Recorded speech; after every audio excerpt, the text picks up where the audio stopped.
The colony ship New Sol moved through space like a giant metal whale.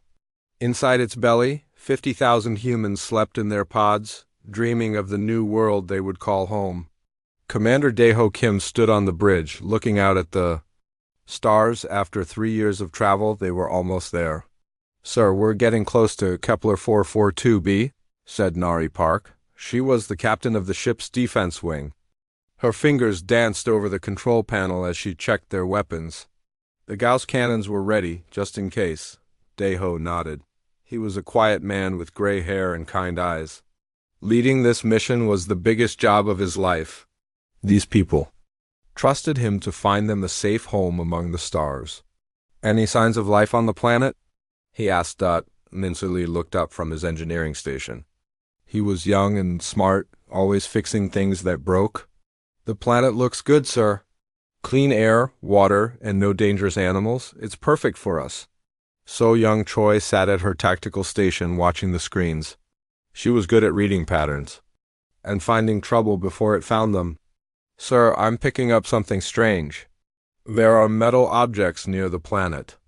Big ones." Daeho felt his stomach drop.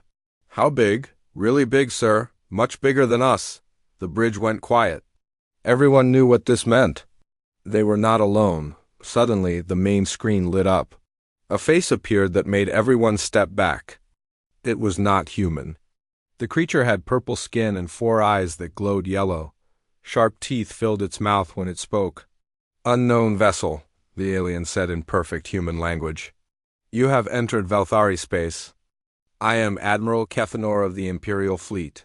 State your purpose or be destroyed." Daeho stepped forward.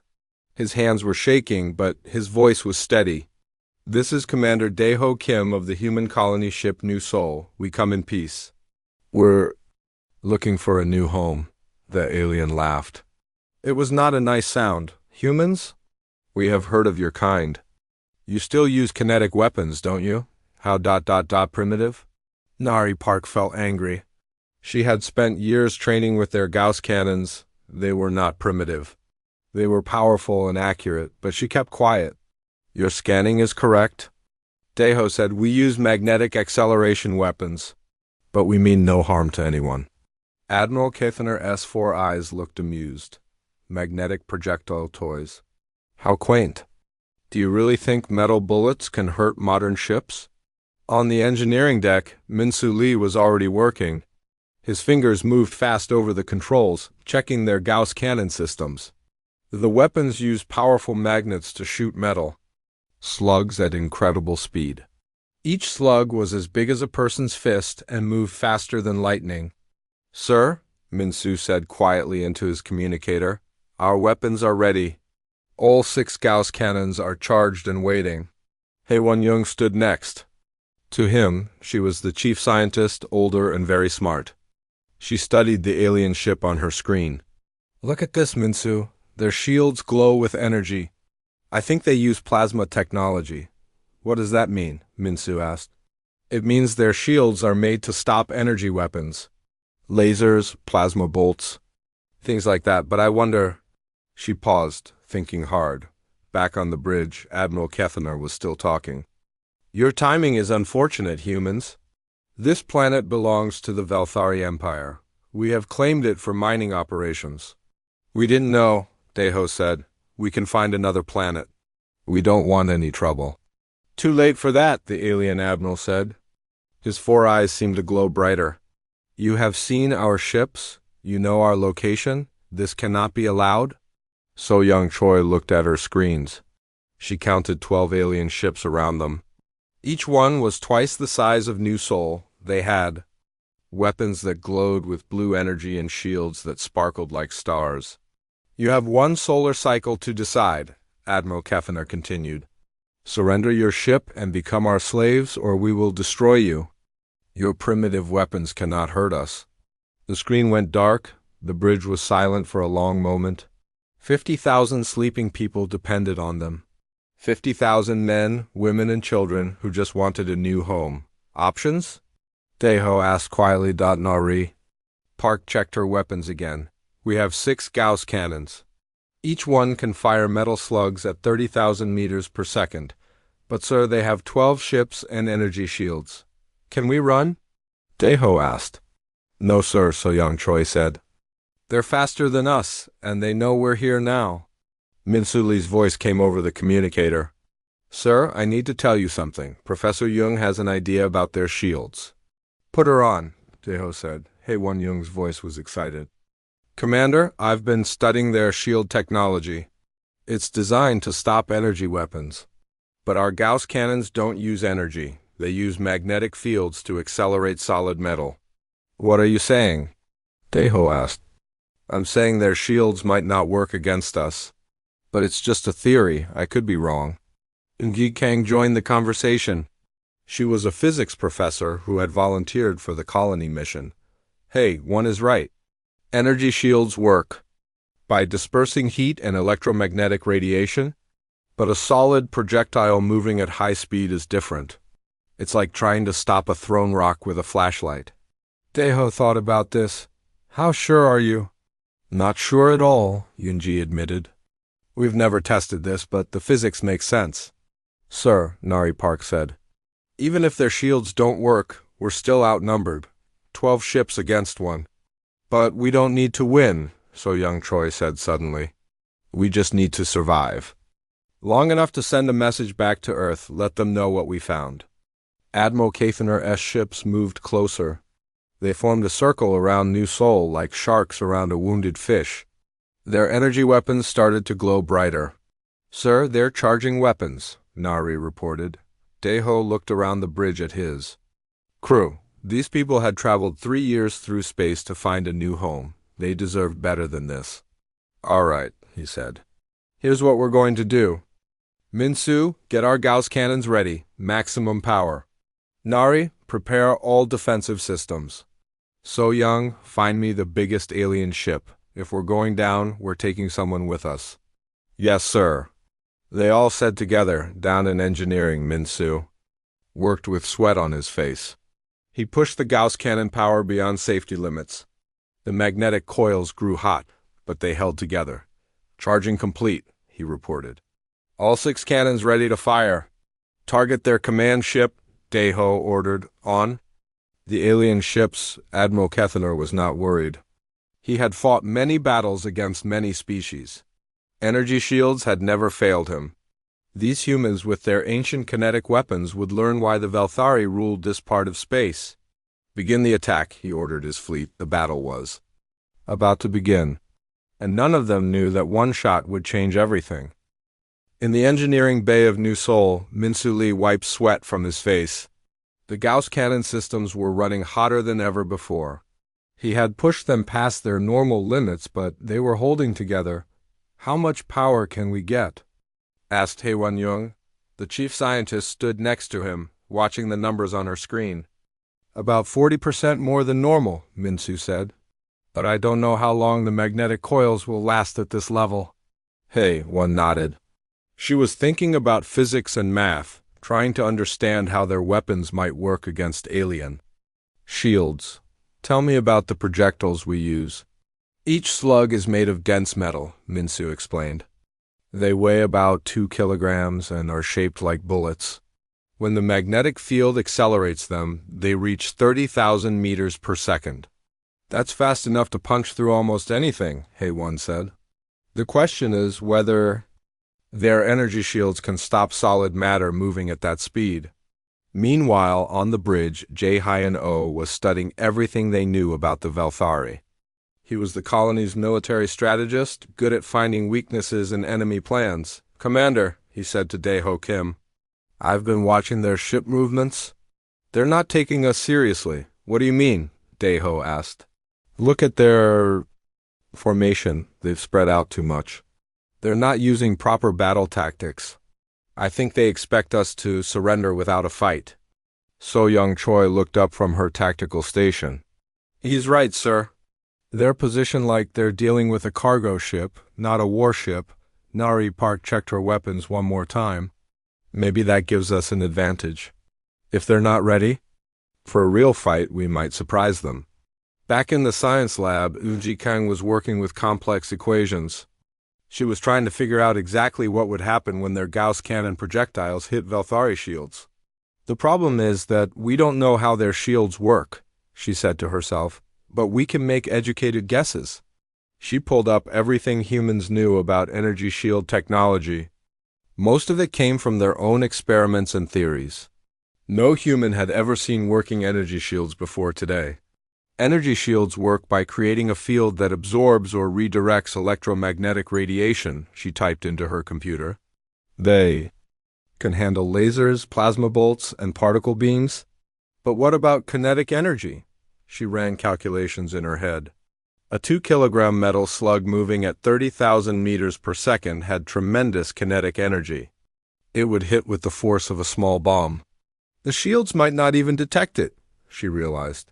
Energy shields are designed to sense incoming energy weapons and react.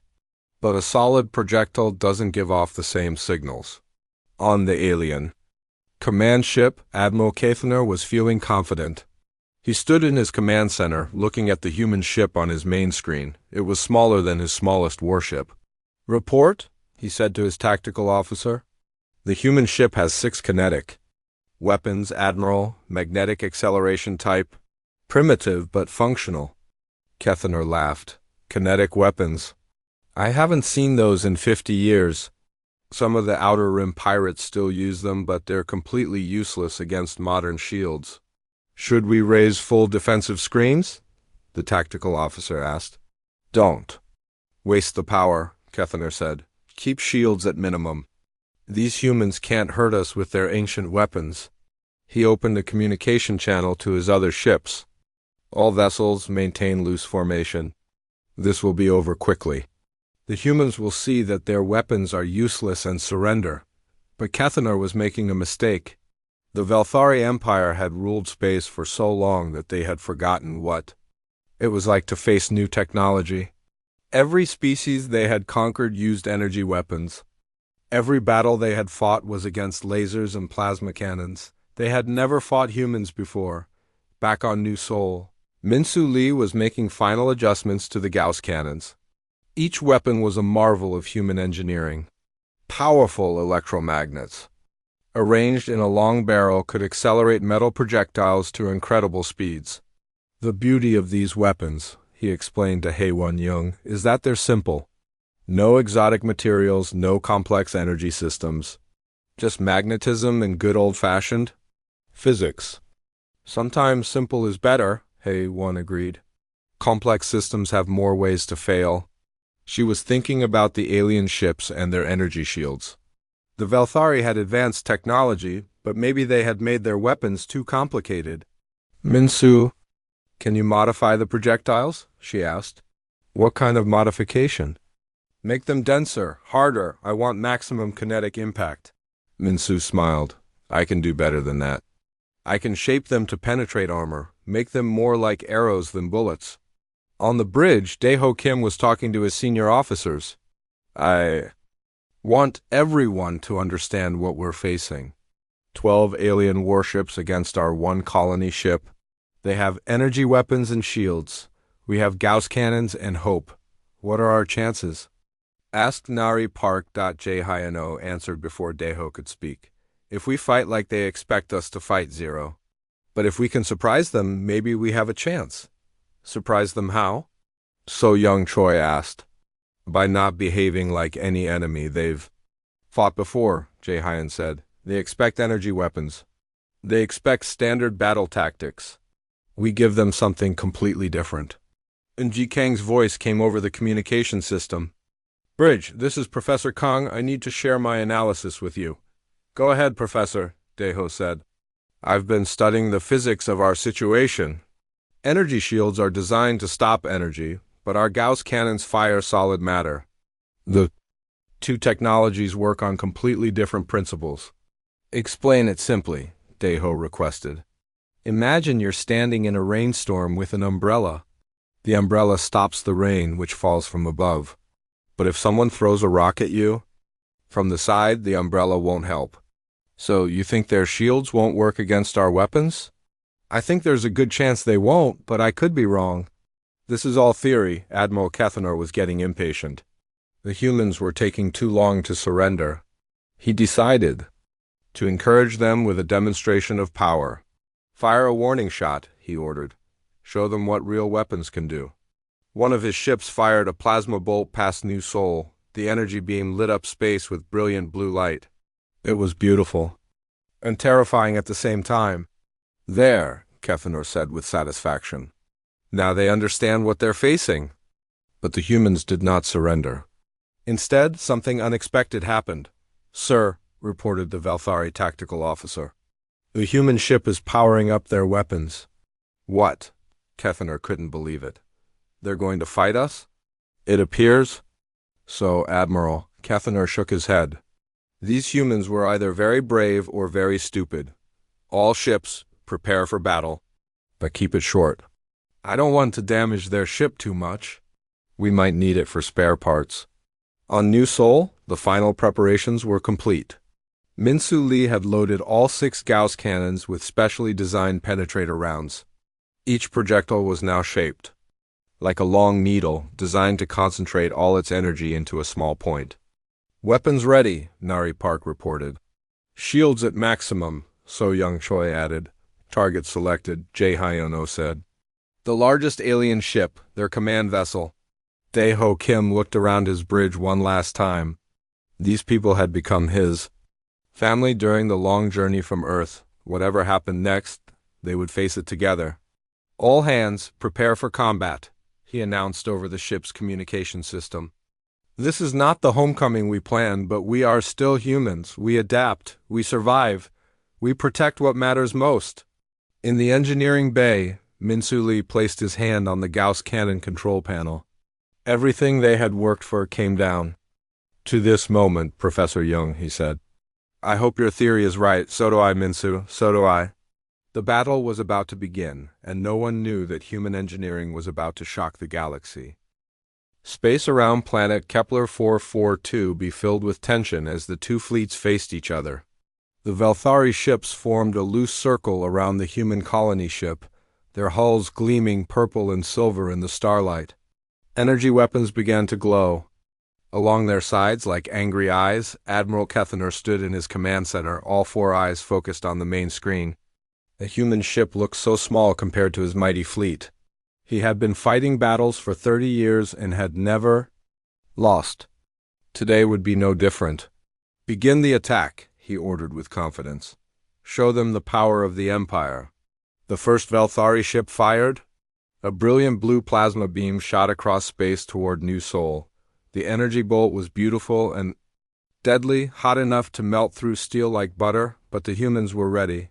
"Brace for impact," shouted Nari Park from her position at the weapon station. The plasma bolt hit New Sol's kinetic barriers. These were not energy shields like the aliens used. Instead, they were thick plates of metal and ceramic designed to absorb and spread out the force of impacts. The plasma beam burned and melted the outer layer, but the ship held together. "Damage report," called Commander Dae-ho Kim. "Minor hull damage," reported So Young Choi. "Our barriers worked. They stopped most of the energy." Admiral Kethenor frowned. He had expected the first shot to cripple the human ship. Increased power hit them again. 3 more plasma beams struck New Sol. Each one burned through more of the outer armor, but the ship kept fighting. The humans had built their defenses to handle kinetic impacts, and the plasma energy was being spread out and absorbed. "Interesting," Kethenor admitted. "Their defensive systems are more effective than I thought, but they cannot last long." He was right about that. New Sol could not take many more hits. But Dae-ho Kim had no intention of just sitting there and being destroyed. "Nari, are our weapons ready?" he asked. "All 6 Gauss cannons charged and loaded with penetrator rounds," she replied. "Target their command ship." On his tactical display, Jay Hyan had marked the largest Valthari vessel. It was twice the size of the others, with more weapons and thicker armor. "If they could damage the command ship, it might confuse the enemy fleet."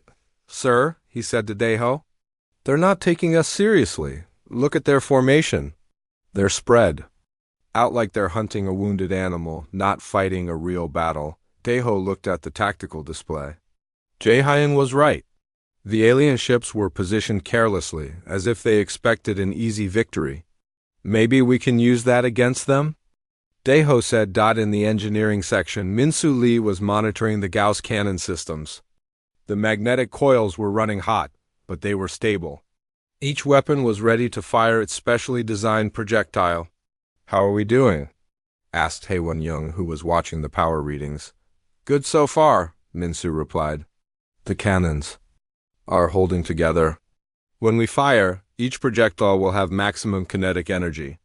Haewon nodded. She was still thinking about the physics of what they were about to attempt. Energy shields were designed to stop energy weapons. But a solid metal projectile moving at incredible speed was something completely different. "It's like trying to stop a bullet with a flashlight," she murmured to herself. Meanwhile, Eunji Kang was in her laboratory, running final calculations on her computer. The numbers all pointed to the same conclusion. Valthari energy shields should not be able to stop solid projectiles. "But I could be wrong," she said quietly. "We're about to find out." Admiral Kethaner was getting impatient.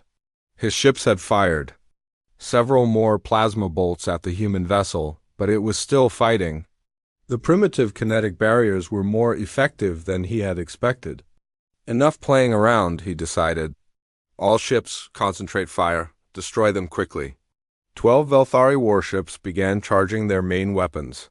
The space around them lit up with blue and purple energy as massive plasma cannons prepared to fire, but Kethaner made a crucial mistake. He was so focused on destroying the humans that he forgot about their weapons.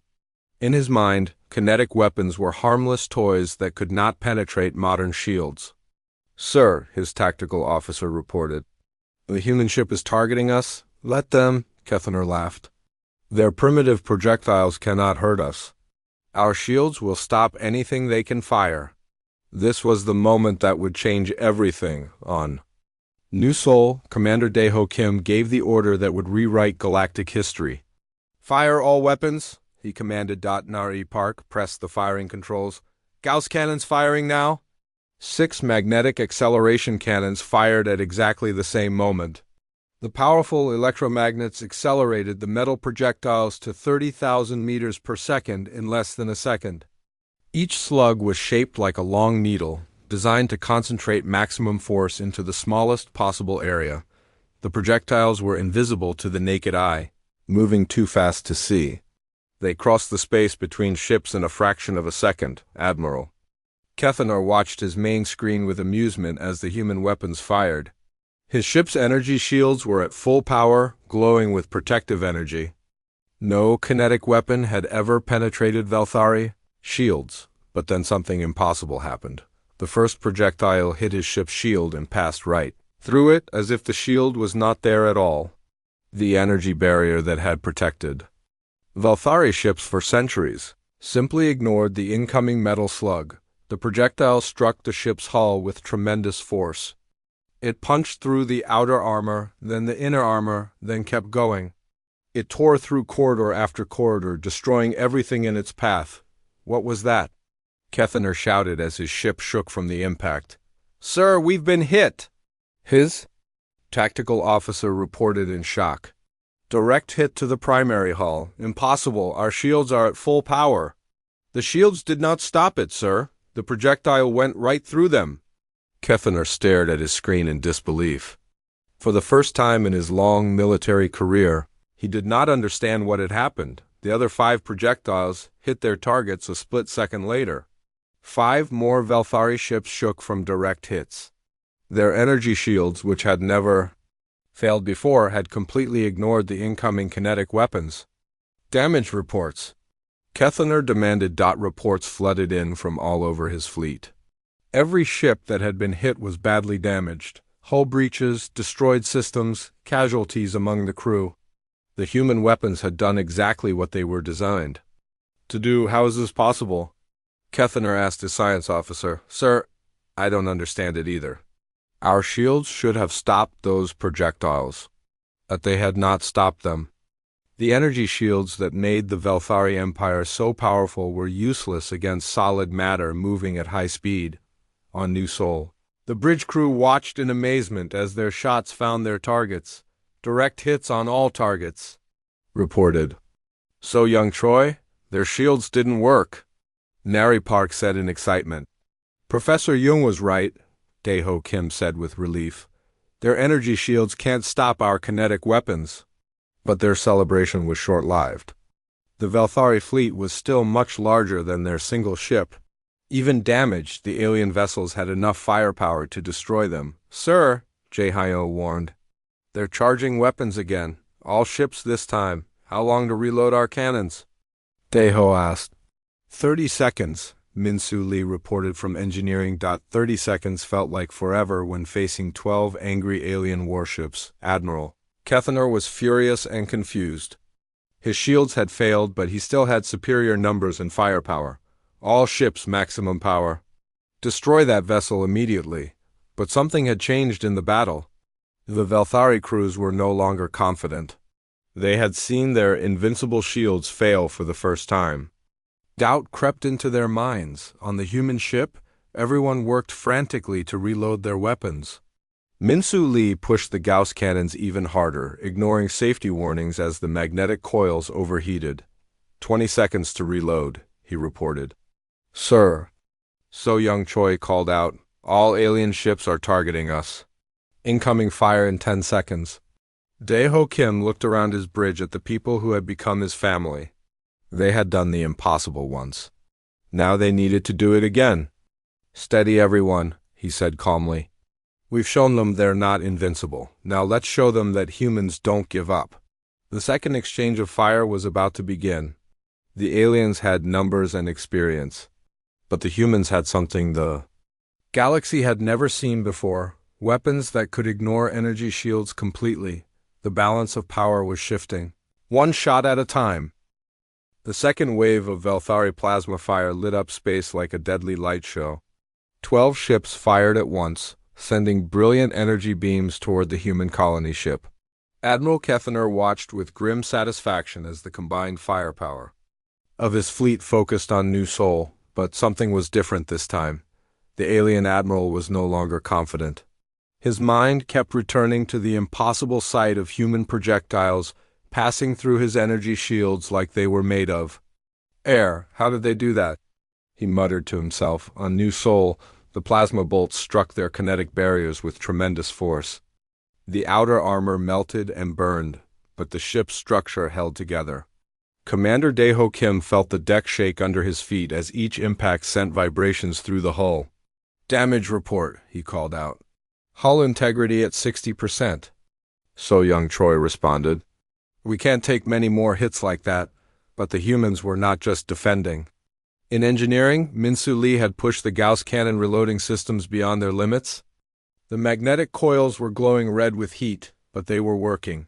Weapons reloaded. He announced over the communication system. Nari Park immediately began targeting the alien ships. This time, she selected multiple targets instead of concentrating on just one vessel. 6 ships targeted, she reported to Daeho. Fire when ready, the commander ordered. The second salvo of Gauss cannon fire was even more devastating than the first. 6 metal projectiles shot across space at impossible speed. Each one aimed at a different Velthari warship. Jae-hyo watched the tactical display with growing excitement. Sir, I'm seeing a pattern in their behavior. After our first attack, they changed their formation. They're starting to spread out more, taking defensive positions. What does that mean? Daeho asked. It means they're afraid of us now. They respect our weapons. The human projectiles struck their targets with perfect accuracy. 6 more Velthari ships shuddered as metal slugs punched through their energy shields and tore through their hulls. Explosions bloomed inside the alien vessels as critical systems were destroyed. Admiral Kethenor felt his command ship shake as another projectile found its mark. This one destroyed his main communications array, cutting him off from half his fleet. This is impossible, he shouted at his tactical officer. Energy shields have protected our ships for 500 years. How can primitive kinetic weapons penetrate them? His science officer was frantically running calculations on his computer. Sir, I think I understand what's happening. Their weapons don't use energy, they fire solid matter at high velocity. So what? Metal is still metal. Shields should stop it. Not these shields, sir. Our energy barriers are designed to deflect or absorb electromagnetic radiation. But a solid projectile moving at high speed carries kinetic energy, not electromagnetic energy. The shields don't recognize it as a threat. Kethaner stared at the science officer in horror. Are you telling me that our shields are useless against these weapons? Yes, sir. Completely useless. For the first time in his long military career, Admiral Kethaner felt real fear. His entire battle doctrine was based on energy shield superiority. Without that advantage, his ships were just large targets on New Sol. Hey, Wan Young was monitoring the battle results from her science station. The data confirmed everything she had theorized about energy shields and kinetic weapons. The physics are working exactly as predicted, she told Minsu Lee. Their shields interact with electromagnetic energy, but our projectiles are just matter. In motion, it's like trying to stop a thrown rock with a radio wave. Unji Kong joined the conversation from her laboratory. I'm recording everything. This data will revolutionize our understanding of shield technology, but Minsu was more focused on practical matters. How long can we keep this up? The Gauss cannons are running hot. The magnetic coils are starting to show stress fractures. How many more shots can we fire? Hey, one asked. Maybe 10 or 12 before we risk a complete system failure. Meanwhile, the Velthari fleet was in chaos. 6 ships had been heavily damaged by the second human attack. Their formation was breaking apart as ship commanders tried to understand how to fight an enemy whose weapons ignored their primary defense. All ships, this is Admiral Cathanor, he broadcast to his remaining vessels. The human kinetic weapons can penetrate our shields. I repeat, our energy shields are ineffective against their weapons. The response from his fleet was immediate and troubling. Ship commanders began asking questions, demanding explanations, expressing doubt about their ability to win the battle. How do we fight them? Asked Captain Veltar of the cruiser Dominance. Can we modify our shields to stop kinetic weapons? Requested Commander Zefkai of the destroyer Swift Strike. Kethaner did not have good answers. The Velthari Empire had become so dependent on energy shield technology that they had forgotten how to fight without it. Maintain attack formation, he ordered, trying to sound confident. We still outnumber them. Concentrate all fire on their ship. But his crews were no longer fighting with confidence. They had seen the impossible happen twice. Their faith in Velthari superiority was shaking. On the human ship, J-O was analyzing the changing behavior of the alien fleet. Sir, they're making mistakes now. Their formation is sloppy. Their fire coordination is breaking down. Fear, Deho Kim said simply. They're learning what it feels like to face a weapon they can't defend against. We can use that, Nari, Park suggested. If they're afraid, they'll make more mistakes. The third exchange of fire began. The Velthari ships fired with less coordination than before. Some of their plasma bolts missed New Sol entirely as crews struggled with damaged systems and shaken confidence. The human return fire was devastating. 6 more projectiles found their targets, causing massive damage to the alien fleet. One Velthari destroyer was hit in its reactor core and exploded in a brilliant flash of light. Direct kill, Nari Park announced with satisfaction, Admiral. Kethaner watched in horror as one of his ships was completely destroyed. In his 30 years of military service, he had never lost a ship to kinetic weapons. The human weapons were not just penetrating his shields. They were destroying his fleet. Sir, his tactical officer said quietly, perhaps we should consider withdrawal. Withdrawal? Kethaner's 4 eyes blazed with anger. The Velthari Empire does not retreat from primitives. But even as he spoke, he knew the situation was desperate. Half his fleet was damaged or destroyed. The humans showed no signs of running out of ammunition. And worst of all, his energy shields were completely useless. In the engineering bay of New Sol, Minsu Lee was pushing the Gauss cannon systems to their absolute limits. Warning lights flashed red as the magnetic coils overheated. Sir, he reported to the bridge. The cannons are at critical temperature? We need to reduce power or risk a complete failure. How many more shots? Deho asked. Maybe 6? After that, the systems will shut down to prevent damage. 6 shots to finish the battle. It would have to be enough. HAA-1 Young was already working on the problem. Minsu, what if we rotate the firing sequence? Use 3 cannons at a time instead of all 6? That might work, he agreed. It would give each system time to cool down between shots. The 4th human attack was different. Instead of firing all weapons at once, they fired 3 cannons, waited 10 seconds, then fired the other 3. This gave the magnetic coils time to cool down while maintaining continuous pressure on the enemy. The Velthari fleet was falling apart. Ship after ship took damage from the unstoppable human projectiles. Their energy weapons seemed pitiful compared to the devastating kinetic strikes that ignored all their defenses. Admiral, the tactical officer said urgently, we've lost 7 ships. The remaining vessels are requesting permission to retreat. Kethenor looked at his tactical display.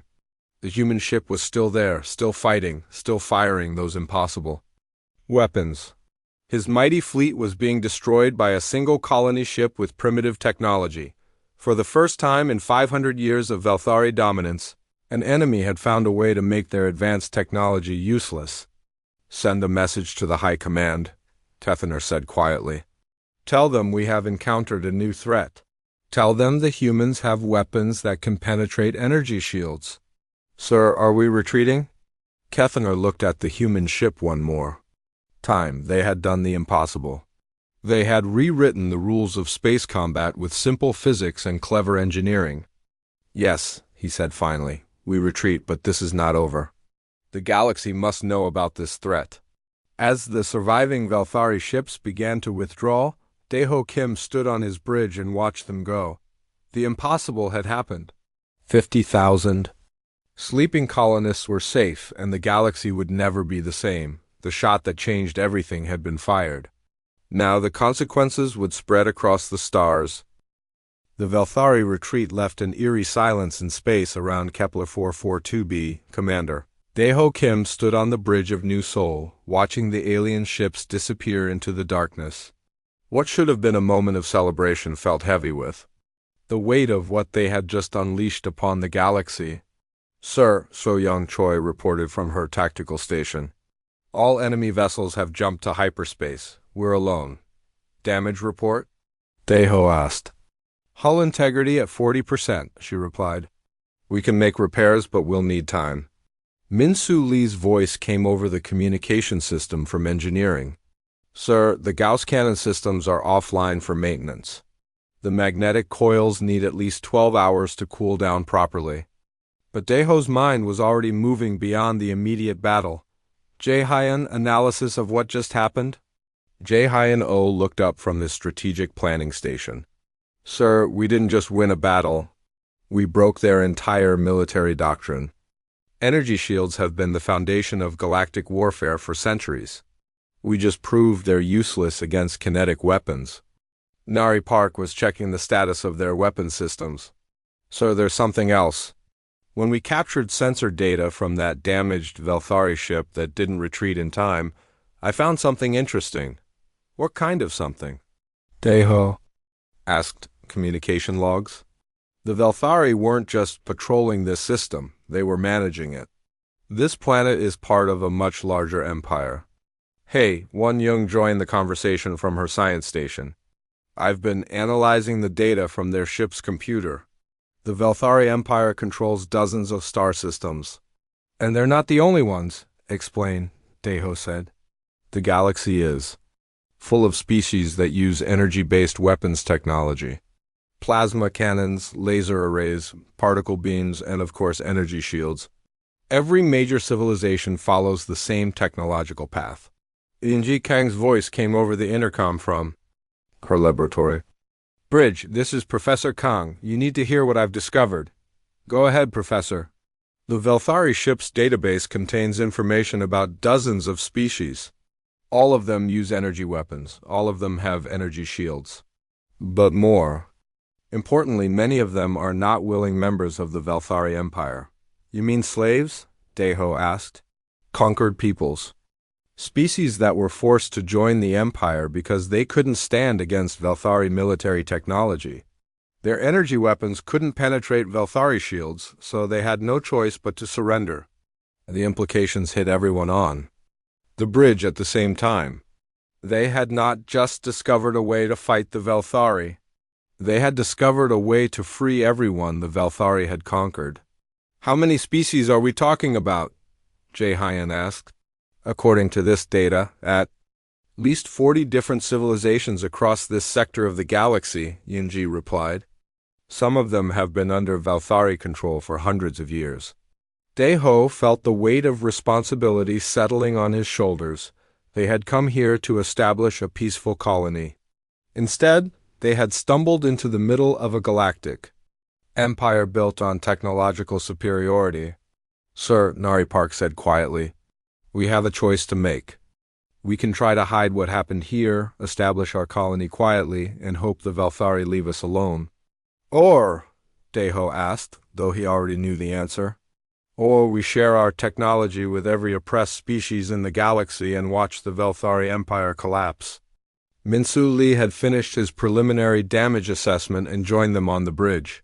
Commander, there's something else you should know. Our Gauss cannon technology isn't complicated. Any industrial civilization could build these weapons. If they understood the principles. What do you mean? Deho asked. Magnetic acceleration is basic physics. The hardest part is building powerful enough electromagnets and timing the magnetic field pulses correctly. But any species that can build spacecraft already has the technology needed. Hey, Won Young nodded in agreement. Minsu is right. We developed Gauss cannons for asteroid mining, not warfare. The basic technology is common in human industrial applications. So we could teach other species to build these weapons? Jaehyun asked. Easily, Minsu confirmed. Give me a month and I could set up a production facility that could make Gauss cannons for an entire fleet. The conversation was interrupted by an incoming message alert. So Young Choi checked her communication systems. Sir, we're receiving a transmission. It's not from the Velthari. Put it on screen, Deho ordered. The main display showed a face that was clearly not human, but also not Velthari. The creature had gray skin, large eyes, and appeared to be speaking from some kind of underground facility. Unknown human vessel. The alien said in accented but understandable language. I am Kethfer of the Zephyrian Resistance. We detected your battle with the Velthari fleet. We wish to speak with you. Deho stepped forward. This is Commander Deho Kim of the human colony ship New Seoul. How did you learn our language? We have been monitoring Velthari communications for years, Kethfer replied. They mentioned encountering humans. We learned your language from their intercepted messages. What do you want from us? Deho asked. We want to know how you penetrated their energy shields. For 50 years, my people have fought against Velthari occupation. Our weapons cannot hurt their ships, but yours can. Nari Park looked at Deho. Sir, if we help them, we'll be declaring war on the entire Velthari Empire. If we don't help them, Jaehyun replied, we'll be condemning dozens of species to continued slavery. Deho thought about the 50,000 sleeping colonists in New Seoul's cargo holds. They had come here seeking a new life, not a war. But sometimes choices were made for you by circumstances beyond your control. Kethver, he said to the alien. On the screen. How many species are fighting against the Velthari? In this sector alone, perhaps 20. Across their entire empire? Many more. But we fight separately in small groups because we cannot match their technology. What if that changed? Deho asked. What if you had weapons that could penetrate their shields? Kethver's large eyes widened. Are you saying you would share? This technology? I'm saying it's possible. But I need to understand what we would be getting into. Over the next several hours, Kethver transmitted detailed information about the Velthari Empire and the resistance movements fighting against it. The picture that emerged was both encouraging and terrifying. The Velthari controlled hundreds of star systems through technological superiority. Their energy shields made their ships nearly invulnerable to conventional weapons. But their empire was not as stable as it appeared. Resistance groups exist on most occupied worlds, Kethfer explained. But they cannot coordinate because the Velthari control all communication networks. Each group fights alone with limited success. What would happen if they suddenly had weapons that could hurt Velthari ships? Jaehyun asked. Revolution, Kethfer said simply. Simultaneous uprisings across dozens of worlds. The Velthari would be overwhelmed. Yoonji Kang had been analyzing the strategic implications. Commander, there's something else to consider. News of our victory is already spreading. The Velthari will report what happened to their high command. Other species will hear about it too. What do you mean? Daeho asked. I mean that whether we want it or not, we've already changed the balance of power in this galaxy. Every oppressed species will want to know how we penetrated Velthari shields. Every Velthari enemy will want our technology. Minsu Lee was thinking about the practical aspects. Sir, we could manufacture Gauss cannon components here on Kepler 442b. The planet has good mineral resources for making electromagnets and projectiles. How fast could we do it? Daeho asked. If we wake up the colonists and convert our industrial equipment, we could probably produce enough weapons to arm a small fleet within 6 months. Nari Park was studying the tactical data from their battle. Sir, there's something the Velthari don't understand yet. They think our advantage is just in the weapons. But it's more than that, explained, Daeho said. They've been fighting the same way for centuries. Energy weapons against energy shields. They've forgotten how to adapt, how to innovate. We beat them not just because of our technology, but because we think differently. Kethfer's image on. The screen leaned forward. Commander Kim, will you help us? Will you share your technology with the Resistance? Daeho looked around his bridge at the people who had become his family during the long journey from Earth. They had faced impossible odds and won. Now they faced an even bigger challenge, reshaping the balance of power in an entire galaxy. Kethfer, he said finally, send us the locations of resistance groups in this sector. We're going to need to move fast. The Velthari won't stay confused forever. Does this mean you will help us? The alien asked with hope in his voice. It means we're going to teach the galaxy that energy shields aren't invincible. And once that knowledge spreads, the Velthari Empire will never be the same. The revolution was about to begin, powered by simple human engineering and the courage to fight impossible odds. 6 months after the battle at Kepler 442b, the galaxy looked very different. Commander Daeho Kim stood in the meeting hall of the First Galactic Council Summit, watching delegates from dozens of species take their seats. Many of these beings had been slaves just months ago. Now they were free representatives of independent worlds. The meeting hall was built on a neutral space station in the center of what used to be Velthari territory. The station itself was a symbol of the new galaxy, built with technology from multiple species, defended by ships using both energy weapons and Gauss cannons, and governed by representatives who had learned to work together. Commander Kim, said Kethfer, the Zephyrian who had become the unofficial leader of the resistance coordination effort. The delegates are ready to begin. Daeho nodded and took his place at the central table.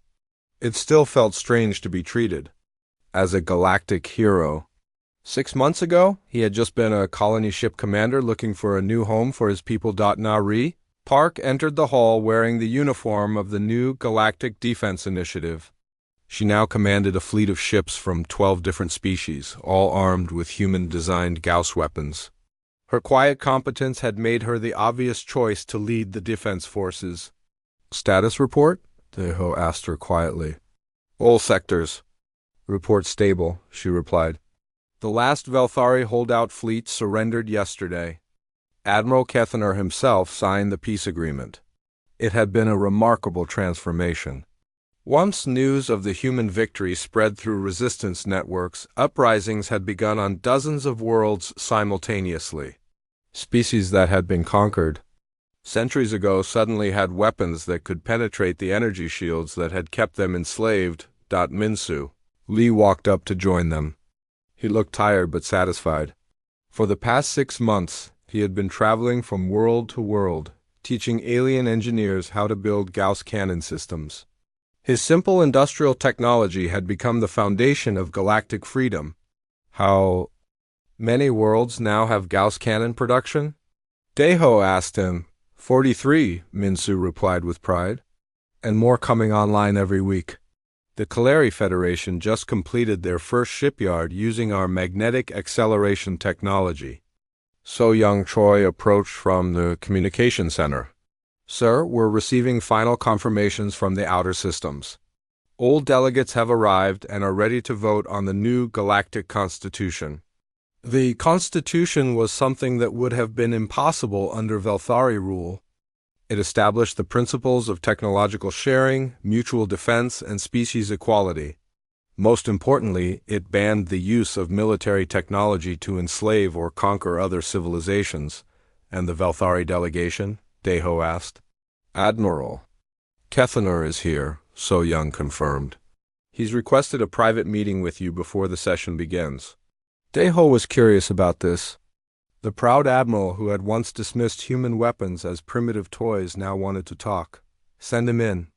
Admiral Kethaner entered the meeting room looking very different from the confident warrior who had first appeared on their screens. His 4 eyes showed exhaustion and something that might have been respect. Commander Kim, he said with a formal bow. I come to offer the formal surrender of the Velthari Empire and to request membership in the new Galactic Council. That's generous of you, Deho replied carefully. But why should the species you enslaved for centuries trust you now? Kethaner was quiet for a moment. Because we have learned something important. For 500 years we believed that technological superiority gave us the right to rule others. Your people showed us that every technology has weaknesses and that wisdom matters more than power. What do you mean? Your weapons work not because they are more advanced than ours, but because they are different. You solve problems we never even considered. That requires a kind of thinking we had forgotten. Jae-Hyun-Oh joined the conversation. He had spent months working with former Velthari scientists, helping them understand the principles behind Gauss cannon technology. Admiral, Jae-Hyun said, your people are not evil. But your empire was built on the idea that might makes right. How do we know you won't try to rebuild that empire with new technology? Because, Kethaner replied, we now understand that our strength came from cooperation, not domination. When we ruled through fear, we stopped learning from others. When we stopped learning, we became vulnerable to new ideas like yours. Hye Won-young entered the room carrying a datapad. She had been working with scientists from multiple species, documenting the technological revolution that was spreading across the galaxy. Commander, she said to Deho, I have the final report on technology sharing progress. Good news or bad news? He asked. Mostly good. 17 species have successfully integrated Gauss cannon technology into their defense systems, but more importantly, they're innovating. The Kaleri have developed guided magnetic projectiles. The Thorians created armor-piercing rounds that can punch through ship hulls. Everyone is improving on our basic design. This was exactly what Deho had hoped for. Humans had provided the key insight about kinetic weapons versus energy shields. But other species were taking that knowledge and making it better. Kang appeared on the room's communication screen from her new position as head of the Interspecies Technology University. Commander, I wanted to update you on our educational programs. How are they going, Professor? Better than expected. We now have students from 32 different species learning both energy weapon theory and kinetic weapon engineering.